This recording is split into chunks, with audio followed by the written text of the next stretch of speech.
the entirety of what I was chasing through cocaine and through continuing to try and reach that ultimate high that I experienced on coke, I received it there in that moment with the mushroom. I solemnly swear that I will tell the truth, the whole truth, and nothing but the truth. So help me God. Hey everybody, Ron here from The Truth About Addiction. Today's guest is Char. Char's from the UK, and I know not a great deal about Char, but I know enough to know that she qualifies to come onto The Truth About Addiction, because we talk about everything addiction. Whether you're in addiction, whether you're trying to get out of addiction, whether you found a way to live a better life. This is very non-judgmental. We don't have opinions on anyone else's recoveries or what they class as their freedom finders. I guess that's how we're trying to do it. Everyone's trying to find their freedom. You know, so Char, thank you very much for coming on The Truth About Addiction, darling. Thank you so much for having me. It's an honour. So what's the Char story, please? Where shall I start? Where would you like me to start? At the beginning's a good place. You know, I had a lovely childhood. You know, my mum was really a lovely mother. She had 2 children with my dad, and then she went on to meet another man and had me. We never sort of used that sort of terminology of half sisters. We were always sisters. My biological father left shortly after my first birthday, and then their dad took me on as his own. So he was always my dad, and we had a lovely childhood. You know, there were sort of regular struggles as families go through. And then when my sister was, I believe she was 10 years old, she experienced a sexual attack by a very close family friend member during a Christmas celebration gathering together. I was in the room at the time. That's my first experience of, you know, extreme trauma within the family that kind of really starts to influence the shapes of the directions of your life, the shapes of your life, the patterns in your life. Certainly for her, it led on to sort of, you know, darker things, including drugs and her path along that journey. She also went on later on to experience periods of time where she was gang raped by 2 different communities in our hometown. So there was a lot of trauma, and that manifested itself as well through sort of family arguments and, you know, lots of painful experiences and lots of highly emotional times. My first experience with addiction itself was actually my eating disorders. And when I was sort of 13, 14, I was introduced to binging and then purging. And I really, you know, it was gripping the moment I tried it for the first time.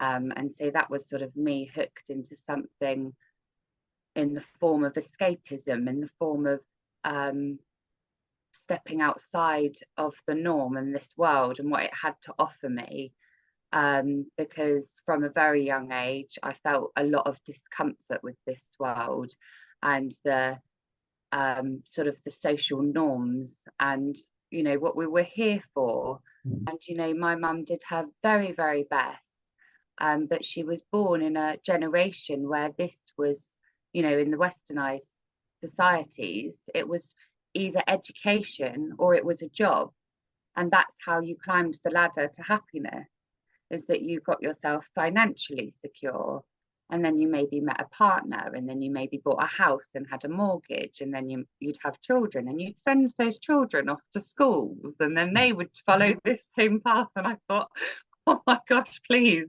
don't tell me that this is what life has to offer me. And I think that's deeply connected to my addictions, and that's why it's an important marker. I wanted to be a dancer and a model from a very, very young age. That was all the be all and end all for me. I went on to do beauty pageants. I did Miss, I won my hometown beauty pageant, Miss Bournemouth, way back when I was 18. And then I went on to do Miss England and Miss Hawaiian Tropic. And then I traveled to the Bahamas a couple of times a year to do one of the biggest beauty pageants that America was organizing. And around about that time is when I tried cocaine for the first time. So actually, in my experience and what I'd witnessed, I was actually quite a late starter when I tried cocaine, because I was 21, and a lot of my friends' already had been doing all sorts from a very young age. And the modeling career just didn't work out. I was rejected and rejected time and time again, and it was very deflating. And the singing career was, really difficult career to go into, especially if you didn't have money to back you up. And, we didn't have that accessibility. And so then when I was 21, I started my own childminding business, because I was looking after my friend's child because she had severe mental health problems. And that sort of led me to think, right, well, let's start a childminding business. That then deepened my depression with life in general. And then I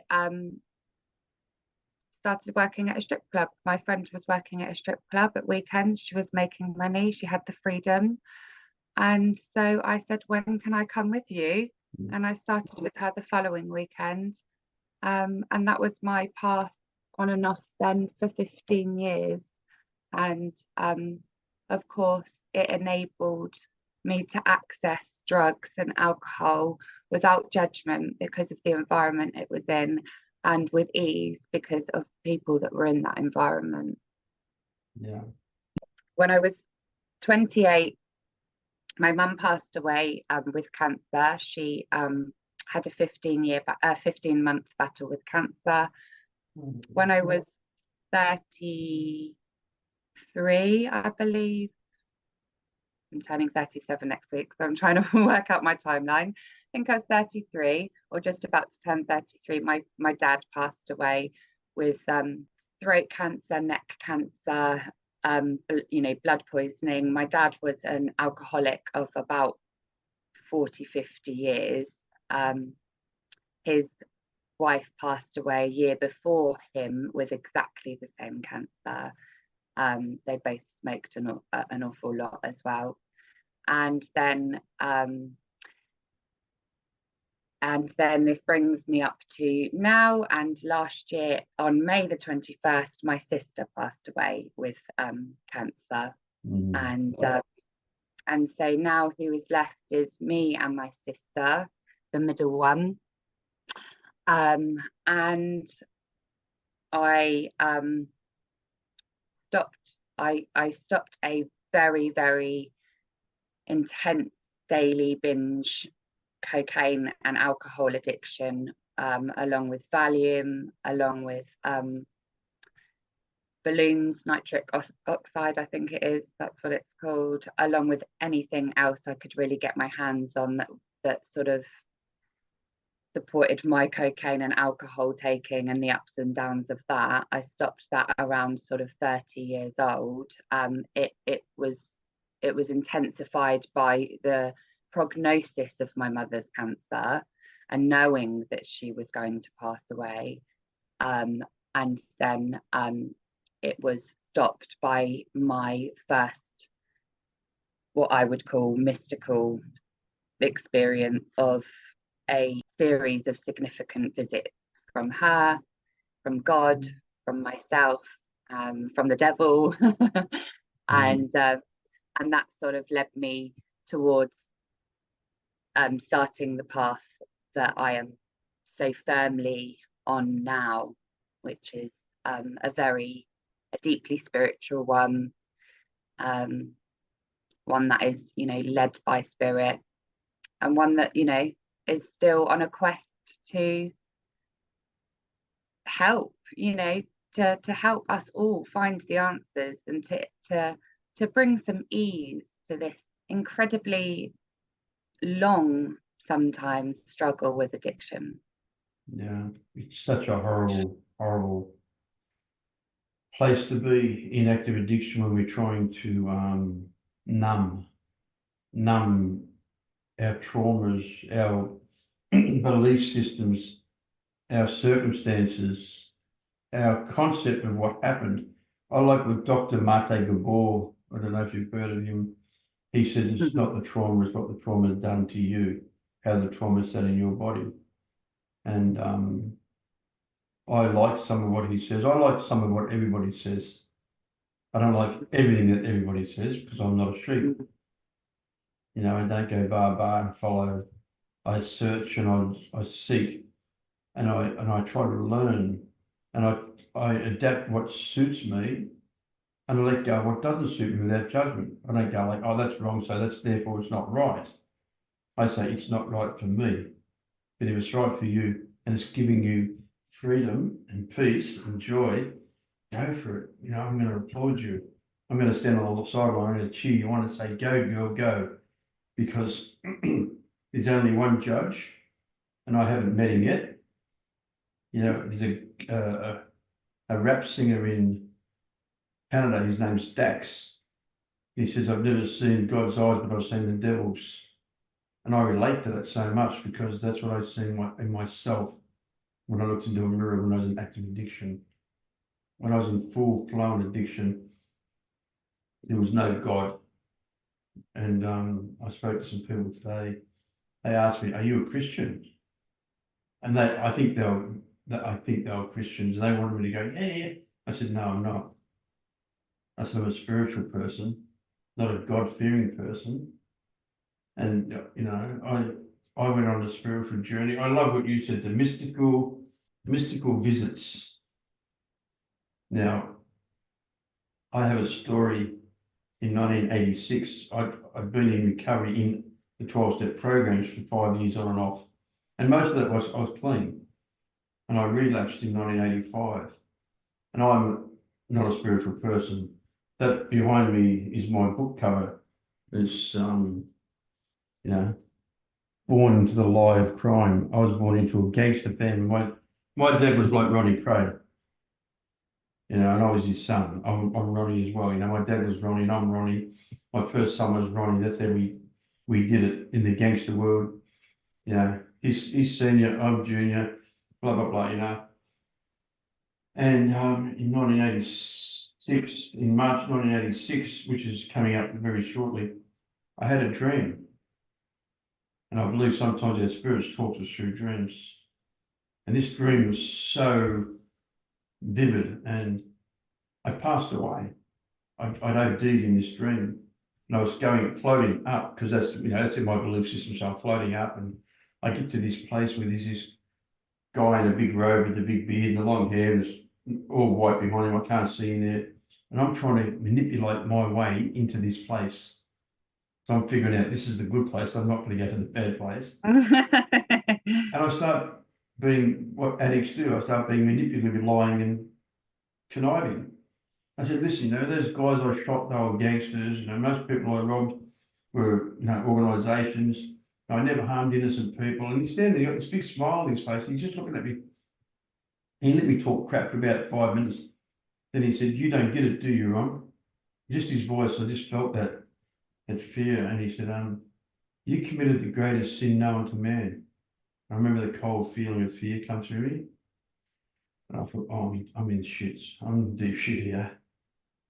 He said, "You wasted the gift of life." And I was like, fuck.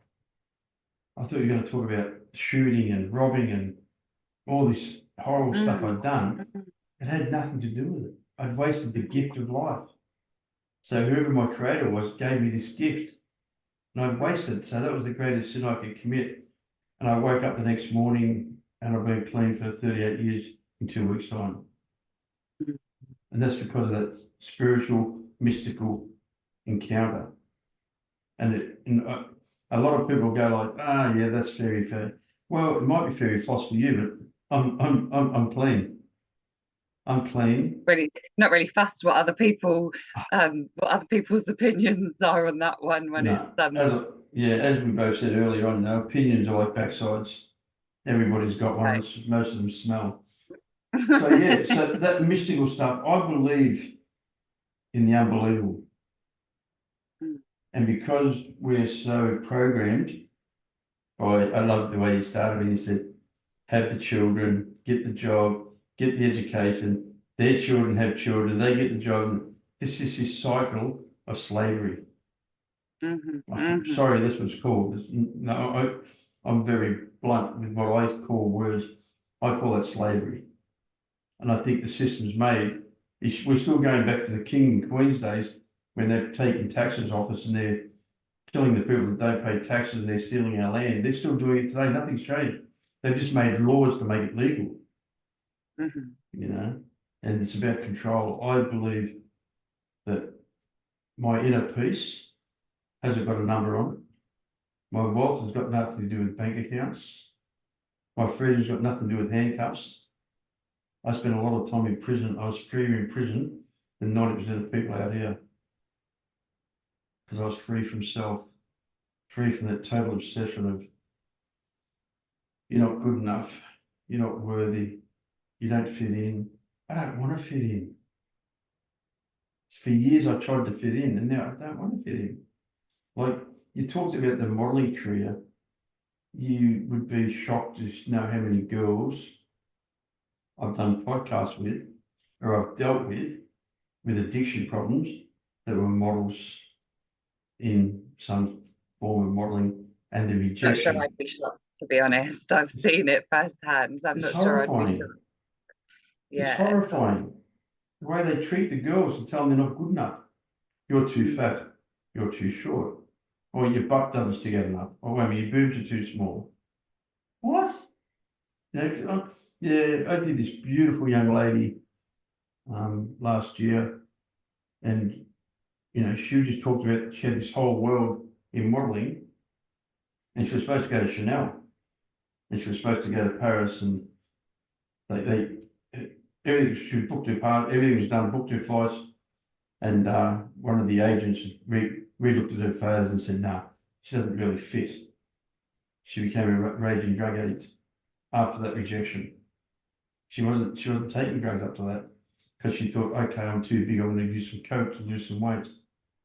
Because her girlfriends go, oh, this is what we do to lose weight. I have a lady friend of mine who I said she's from London. I'm catching up with tomorrow. She worked for me many years ago, and she confessed to me she was a really attractive, beautiful young lady, and she confessed to me that she was on diet tablets because she was always crazy. She was always ditzy. And then, she went back to London and all that stuff. And 10 or 15 years later, she said, remember when we were going out together for that little while? She goes, I was crazy. I said, I know you were crazy. She goes, I was on diet tablets. I was taking massive amounts of diet tablets. I wanted to be skinny and I wanted to be attractive. It's like, wow, I didn't even, and I'm a recovering drug addict. I didn't even pick that up. It's a different, insidious type of addiction to fit into this world that I don't understand. I don't understand the human race. I'm sorry. I don't fit in. I don't know. All I got to do is fit into my world. My world is just love, understanding, and kindness and forgiveness. Try to help more people than I hinder. Try to give more than I take, and to love more than I hate. And that's difficult for a guy that grew up in a criminal family where I shot people and all that stuff. But it's become easier. You talked about your sister's sexual attack. I'm about to embark on I don't know what you'd call it. I'm going to get involved with some people who are taking on the sexual abuse of children. And one of my friends owns a company called The Voice of the Survivor, and we've sued a lot of the governments and a lot of the churches and the schools and all that stuff. And the people get financial bribes to forget about it. It doesn't change anything. They still got to live with it. It's a life sentence. Now, your sister had a life sentence, you know. My sister's had that same stuff, and I don't know, you know, all we can do is basically be there to say to people, it's not your fault. Because I find victims take it on. I should have told somebody, I should have dressed like that, you know, they're children. And it's incredibly sad. So what are you doing now with your life, please? So I run a business called Heal with Spirit, which is quite self-explanatory. My healing is always with spirit. I always invite I personally invite the Holy Spirit in.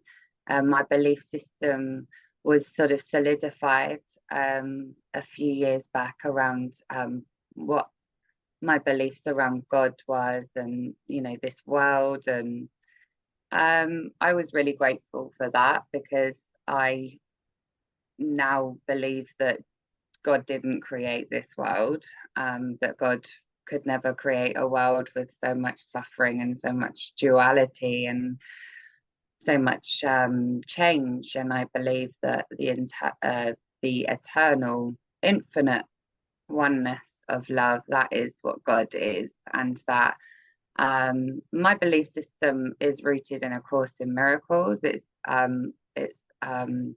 I don't know. I'm guessing because you've nodded that I know it that you is. Course I in know, Miracles. So, yes, I know the Course in Miracles.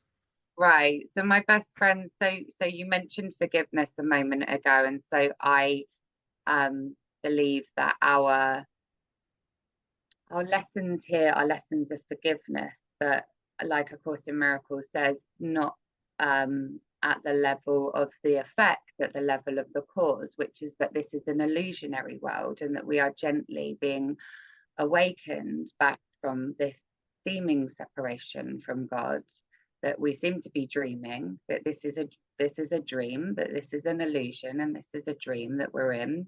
And this is not easy to take. You know, this takes quite a few, you know, it can take years and years for this to settle in. But for me, I'd explored different sort of spiritualities and different sort of practices and you know, belief systems, and this simplified things for me. And that's what I like most about it, is the message is said so many times in this big book, but and in different ways, but the message is the same every single time. And I loved that. I loved to know that I was sinless, and that actually, no matter what I've done in this life, that no matter what I continue to do, that I will always be sinless. And that doesn't mean to say that we bypass things and that we suddenly become an arsehole and do whatever the hell we want to do. Quite the opposite, actually. And now my mission and my reason for being alive is because I want to go home. That's what I want to do. I want to go home. Like, I don't, you know, this world to me is not a world that I would really like to think is my reality or has any longevity to it, although I believe that I've been here thousands upon thousands of times, which has been presented to me with my work with plant medicine. And Wow. and you know, and dream work as well. And so now what I do is I offer practices, I offer ceremonial practices in a variety of ways, which I'll list in a minute, that I have experiential expertise in, and the expertise comes from the fact that it's worked for me. And so if people can relate to any of my story, or if they can't and they just like the way that I am approaching the delivery of my offerings, then I welcome that. But what, you know, so for instance, this year I've started holding in-person retreats at my home. I live in a lovely big static caravan, and I've got a nice big garden that I've just had done. And there's an ice bath outside, and we have meditation cushions inside, and it's a very, very sacred space here. there's been an incredible amount of powerful and profound, monumental experience just in this space here that I sit in now with my lovely family that are invisible to you. And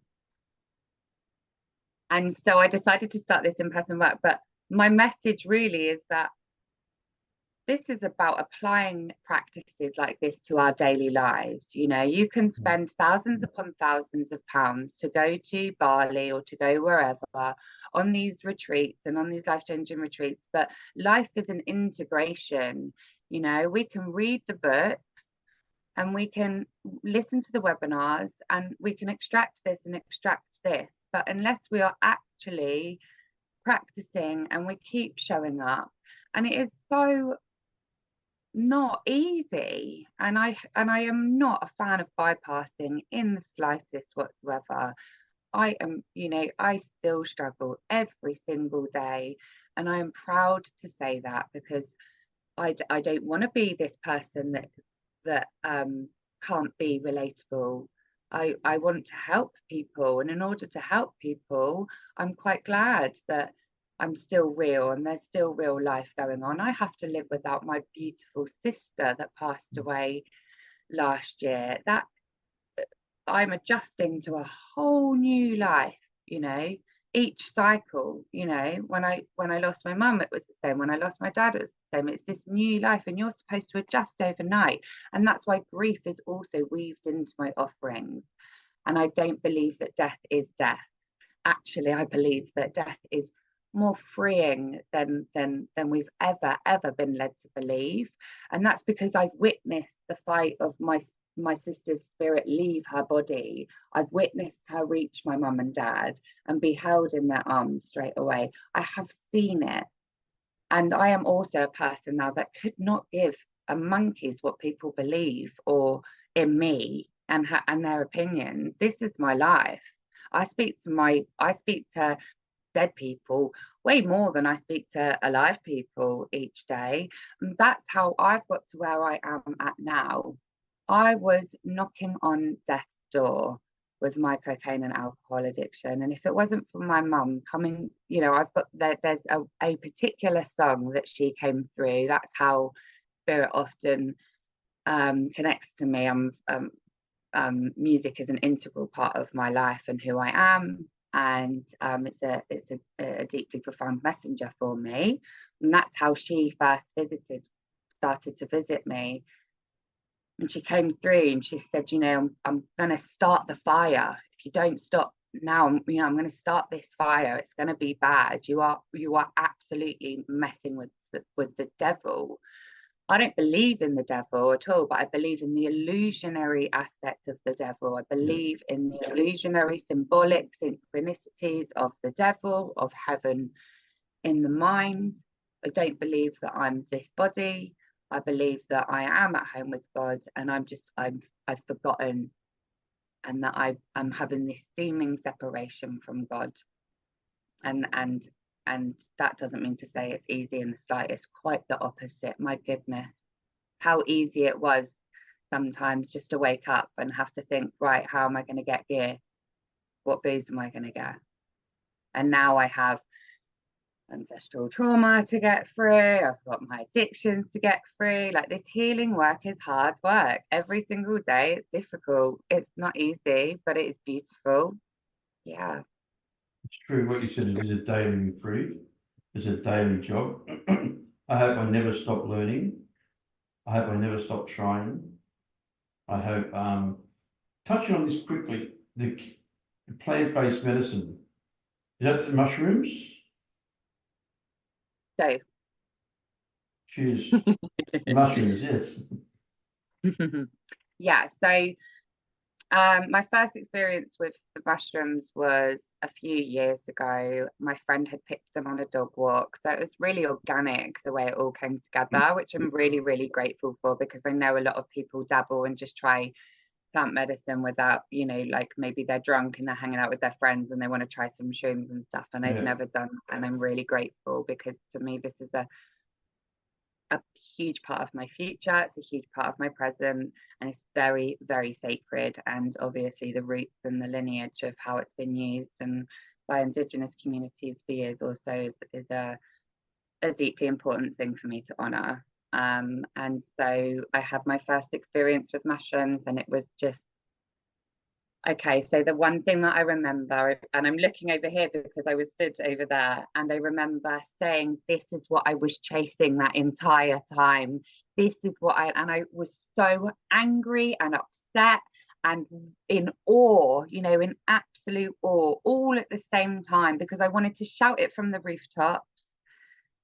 Because, you know, I'm a deeply empathetic person, and I feel for every single person struggling with addiction out there, you know, whether they are on the streets, in an alleyway, in a pit, or whether they are rich and they are, you know, high addicted, functioning rich people. Like, my heart breaks for them.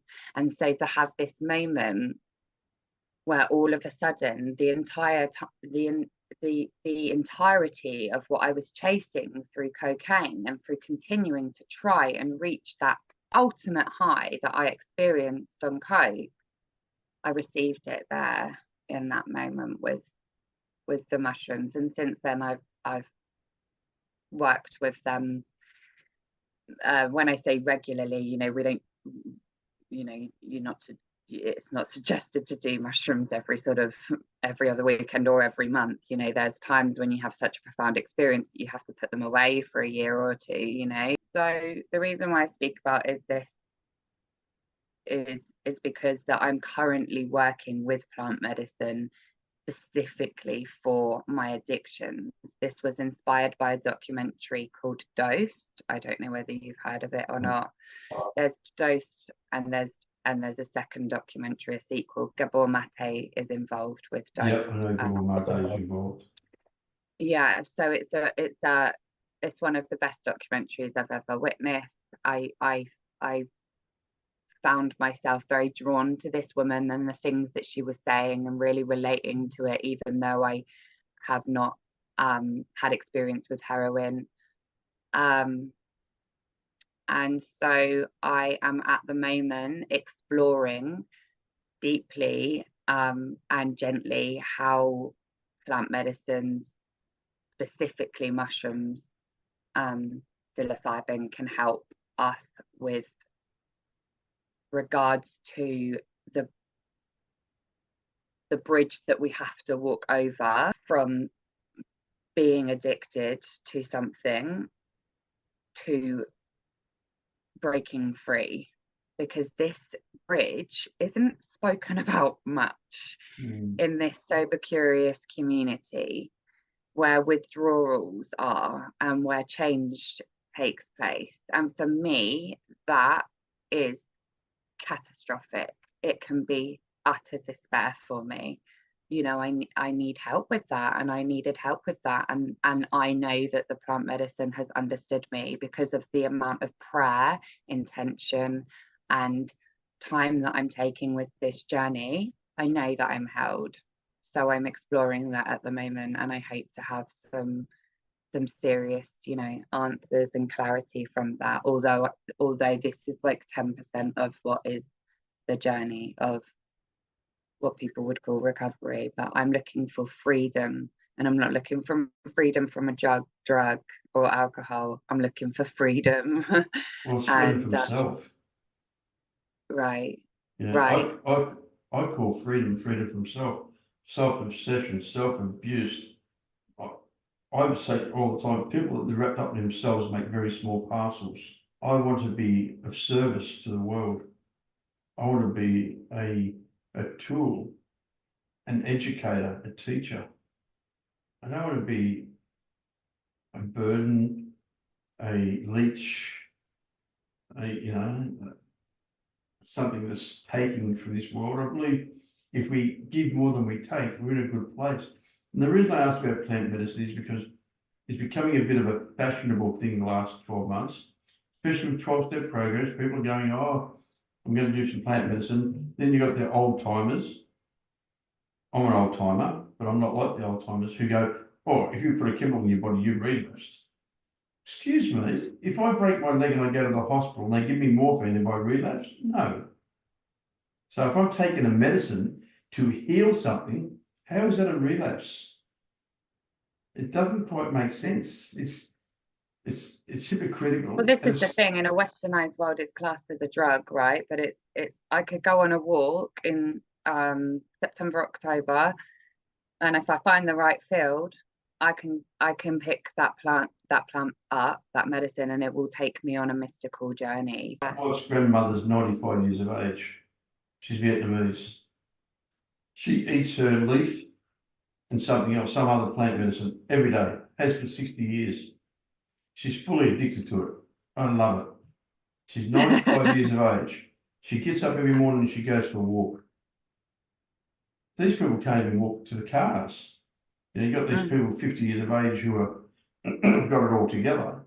And she's been using plant medicine for 50 years. And she's such a beautiful soul. You never hear her say anything. She brought my wife up as a child because in the Vietnamese community, the mother as a child, she hands it to her mother and the grandparents bring the children up. In the Aboriginal community in Australia, it's the same thing. A village raises a child. Two things we can't live without: water and air. What have we destroyed? Our water and our air. We now drink water out of bottles because we've polluted our oceans and our rivers so badly that we can't drink our own water. I grew up drinking water out of the tap. I'm 70 years of age. We never drank it out of a bloody plastic bottle. You know, plastic causes cancer. I believe there's only one God. I do. I talk about this today.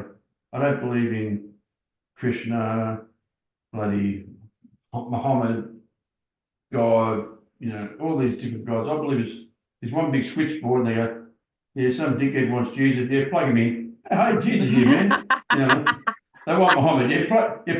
Hello, brother. It's just the same guy sitting up there answering the phone saying, mate, you know, you people are so small-minded and you're all so concerned about what's going on outside of yourself instead of looking at what's really happening inside of yourself.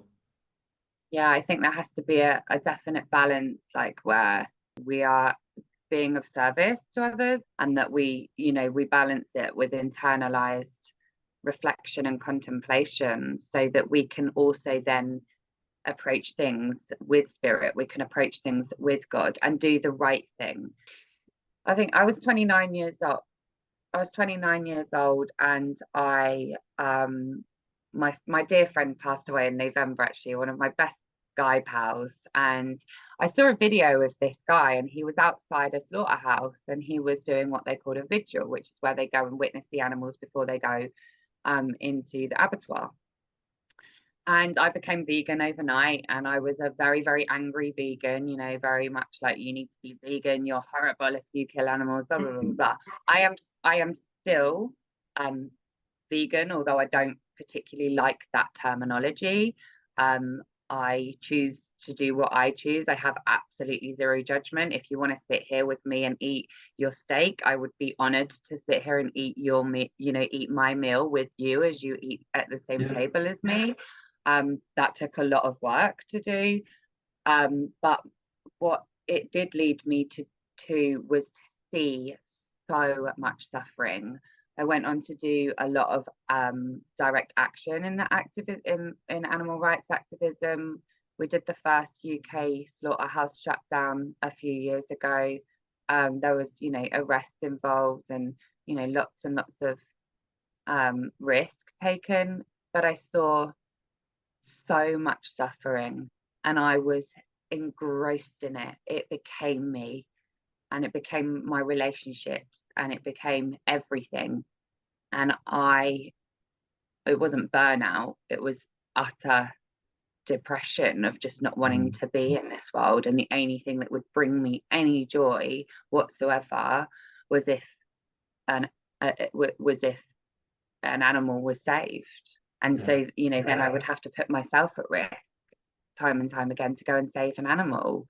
When my mum passed away, it was shortly after that I turned vegan, but it wasn't about eating plant-based meat. It led me to find the connections between sugar and cancer, and the carcinogenic foods and cancer, and the shit that is easily accessible every single day to us, and the water that's easily accessible to us, and the cancer.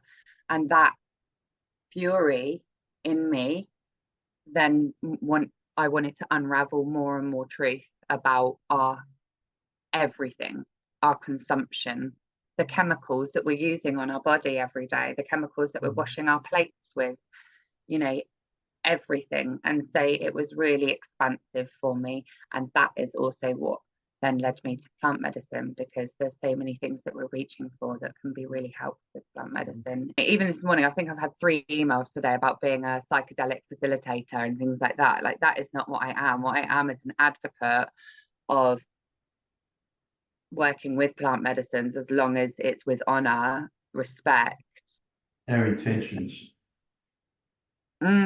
Absolutely. You know, I've heard of my friends say, oh, I don't know whether you know a place called Leicester. You know, Leicester's a place in the UK. I've heard someone go, I went to Leicester to do an ayahuasca retreat.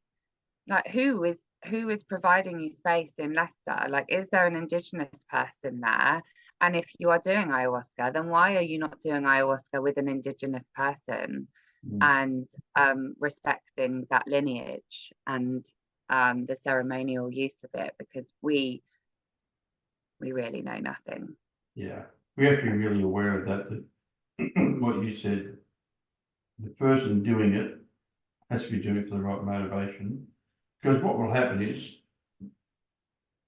male, man, woman, child, whoever it is, will go, oh shit, we can make money out of this.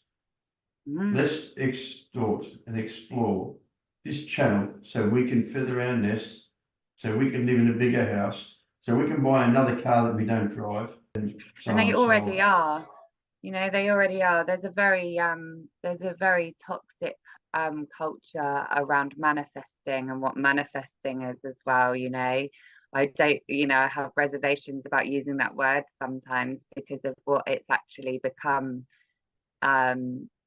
including in the healing community, you know, and people saying, you know, manifest the life of your dreams, and still showing external things.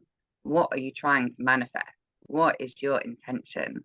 You know, I am not manifesting. I don't want to manifest a house. I don't want a brick property. I don't want a mortgage ever. I have all that, and it's nothing to do with my happiness, because I've also stayed in prisons and been very happy with nothing. And that was the biggest concern for the prison officers, that I could be sitting in a maximum security prison, locked in the maximum security cell, and everybody else is kicking their door and screaming and yelling and threatening to burn the place down, and I'm sitting there meditating. And they walk past the cell door, they look in, and I'm sitting there meditating. And they say to me, does anything piss you off? I'd say, yeah. And they say, what's that? Ask me what pisses me off. I say, why have I got to be pissed off? What am I going to achieve about kicking my door? I'm going to hurt my foot. I'm going to hear the noise. It's going to make my brain rattle, not yours. You guys are over there. You don't care about us kicking the door. And I'm going to sit here and I'm going to meditate and think about nice things. Because I don't want to think about nasty things that I'm going to create more havoc, more pain, more brutality in my mind, which then hurts my soul, my spirit. Because my spirit is so gentle. I've learned through being around this journey that I've been on for now 42 years, that everything I own is internally. Everything I searched for was internal. Everything I needed was already there. I just had to let it come out. I just had to let it be. And years ago, Osho used to say, it is what it is. It just is. I went to the ashrams in India, and Osho had just passed away, and used to say, it just is what it is. Ron, stop it.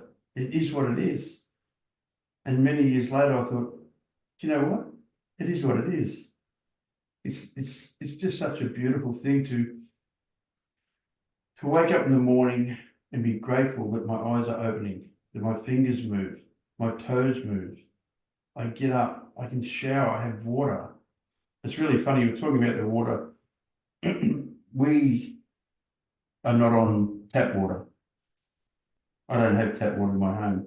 We have rainwater from our tank that goes through an ultraviolet thing, it goes through a charcoal filter, it comes to our house, goes through another filter, it goes to my fridge and goes through another filter. So by the time I've drank the water, it's gone through 4 filters. And my wife and I went to a restaurant, a big restaurant, fancy restaurant, last year, and it gave us a jug of water.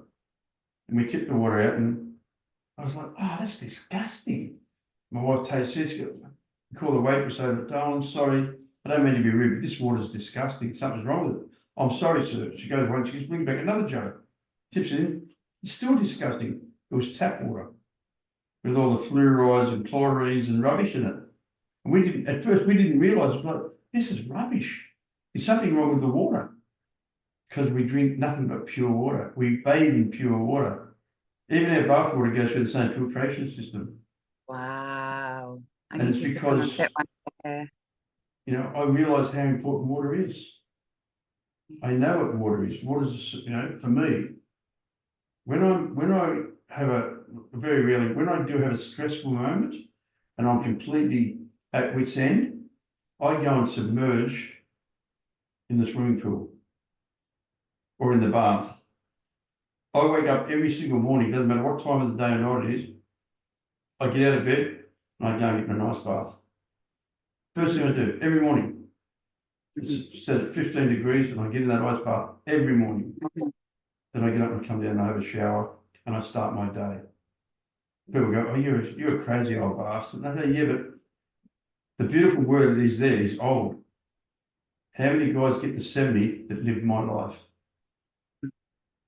So whatever I'm doing is working. I have a beautiful wife. I have an 8-year-old and a 4-year-old. I'm 70 years of age. So I have this incredible, some people call it chi. I have an incredible strength. My strength is my soul, my spirit. The reason I didn't break, the reason I didn't kill myself, I spent nearly 18 years in prisons. Everybody else I know is dead, either from drugs or from killing themselves or hanging themselves or being murdered. There's a reason I was kept alive so long, and I believe it's to do what we're doing right now. Sharing, carrying a message, making people aware. We can't, our job is to plant seeds. Char, that's all our job is. We're not that special. We plant seeds. It's up to them what they do with them. Look, I could sit here and talk to you all night, but I know. it's very easy to talk to you. You're a very beautiful person. I always say the inside reflects the beauty, not your outside. And really, you know, I had the misfortune of being a drug smuggler, very wealthy, with the convertible cars and the gold and diamonds. So I went out with lots of models and penthouse pets, and some of those girls physically were so beautiful and they were so ugly on the inside, poor darlings. Not because of the disease, because of the addiction, because of the affliction, because of the trauma, because of the abuse, because of the expectations that they've tried to live up to. And I look at people today and I see beauty in everybody, whether they're black, white. I don't see. I'm a funny bugger, darling. There's no race, there's no colour, there's no creed, there's no religion. I'm a human being first. I'm a man second, and I have an allergy to drugs third. If I don't put that drug in my body, which mine is heroin, I have a pretty good life. If I don't listen to the negative part of my brain. Because my negative part of my brain told me for a long time that I wasn't good enough, I wasn't worthy, my family would be better off without me. Why don't you just kill yourself? You're useless, worthless, and hopeless. You're never going to have nothing. You're never going to be nothing. I'm a street kid from a place called Fitzroy in Victoria, in Melbourne, which is a really bad area. Slums, waterside workers, you know, that's where I grew up. And I couldn't read or write. Now I'm a published author. I have beautiful children that love me. They're not afraid of me. How wonderful is that? I have a wife that's not afraid of me. I have friends who can trust me. And it's all because I got in contact with the spirit. I believe it was always there. I do. Even when I sat in a police station and I just shot somebody and they were questioning me, and I was going like, nah, piss off, you know, you're all idiots. My heart of hearts knew that I was being a naughty boy, that what I was doing was wrong. You know, I'm not a victim. I never ever claimed victim.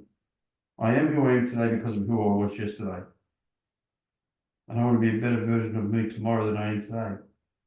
And that's my whole goal in life. And to carry a message, The question I want to ask you, your last question, what is your purpose? I ask everybody the same question. The last question I ask everybody is, what is your purpose? I'd say my purpose is God's will for me, and so that would be forgiveness, to treat everyone as sinless, to treat anything other than love as a call for God, as a call for healing. Work with the Holy Spirit, to embody everything that I know until I sail off and spread my wings. It's really funny. I pray every night, and I do it religiously to a God of my not understanding. And I say, thank you for helping me stay clean. Please help me stay clean. Take my will, take my life, guide me in my recovery, show me how to live.